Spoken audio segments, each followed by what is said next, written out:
Леле, само какъв уикенд!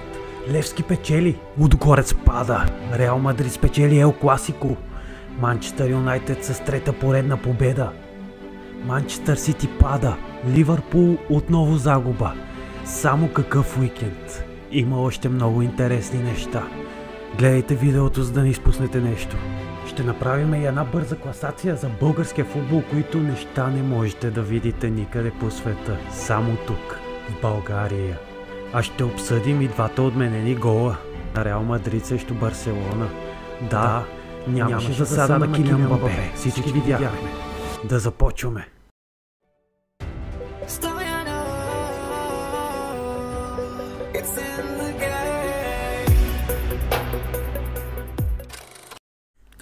Какво видяхме в матча между Реал Мадрид и Барселона? Аз видях една засада, която може да се измери само с Шублер. Това е положението. Килиан Мбапе вкара невероятен гол, който не беше зачетен. Не знам преценката на съдията каква е, на ВАР също не знам каква е, но този гол според мен, така както не беше зачетен, така можеше и да бъде зачетен. Имаше една изпусната дуспа на Килиан Мбапе, имаше един отменен гол на Белингам, където засадата беше 100%, но Реал Мадрид бяха по-добрите. Да, усеща се липсата на Рафиния и на Левандовски в полза на Барселона, но Реал Мадрид ги надиграха. И беше време. Последните 5 мача между тях са в полза на Барселона. Но трябваше Реал Мадрид да се тръгне с положителен резултат, поне с 3 гола разлика, по мое скромно виждане. Няма как да не обърнем внимание на очакваната победа на Левски срещу Добруджа. Много е важно Левски да печели лесните си мачове. Този е един от тях. Съжалявам за Добруджа, но са на последно място. Не спечелиха над Дин, което е много лошо, с 2-7. Не знам как стана, не успях да гледам, понеже матч беше в 1:30 на обяд. Хората работят. Както и да е, това е част от българския футбол. И отиваме в Англия.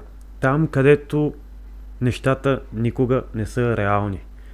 Челси загуби от Съндърланд в последните минути. В продължението Съндърланд успяха да обърнат Челси. Челси поведе с 1-0 в началото на матча. Съндърланд успяха да изравнят и в продълженията да обърнат и да спечелят матча, с което остават трети. Съндърланд изненадва всички. А Челси, за Челси да не говориме. Другия матч. Манчестър Юнайтед спечели на Брайтън. След като миналия сезон и двата матча беха загуба, Манчестър Юнайтед се върна за да спечели над Брайтън с 4-2. Това е трета поредна победа за Юнайтед. Много се кефим на Бемол. Много се радвам, че дойде в Юнайтед и се надявам червените дяволи да продължават все така и да влезат в топ 4. Трябва да са в топ 4. Трябва да играят в Шампионска лига. Някога печелиха. Колкото до градския съперник, Холанд отново вкара гол, но не беше зачетен. Астън Вила изненада всички, спечели с 1-0 срещу Манчестър Сити. Радвам се, не успях да гледам матча. Знам, че имал гол на Холанд, който не е бил зачетен. Но се радвам, че Сити не успя да си спечели матча. Брентфорд спечели над Ливърпул с 3-2. Какво става с този Ливърпул, не мога да разбера. Шампионска лига постигнаха една категорична победа, но в Англия нещата не стоят така. Четвърта поредна загуба за английския шампион. Този път от Брентфорд. Брентфорд ги надигра. По мое виждане, Ливърпул не направиха достатъчно силен матч и заслужиха да загубят за четвърти пореден път. Това отваря шанс за Арсенал, които си спечелиха матча. Арсенал успя да надвие Кристал Палас 1-0, спечелиха си матча и сега им е сигурно. Така трябва да бъде. А Ливърпул май ще сменява треньор. Само каква победа на ЦСК 1948 срещу Лудогорец. Леле, можеха да ги смажат. Още в 70-та минута резултата беше 5-1.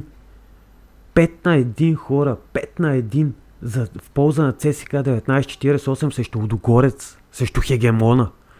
Да, последните 20 минути бяха изцяло за шампионите, успяха да вкарат 3 гола. Този Чочев трябва да дойде в Левски задължително. Това момче може би е най-добрият футболист в България. Само влезе и успя да помогне резултата да стане 5-4. Разбира се, пропусна една дуспа. Не можеш да вкараш винаги, но този човек е уникален.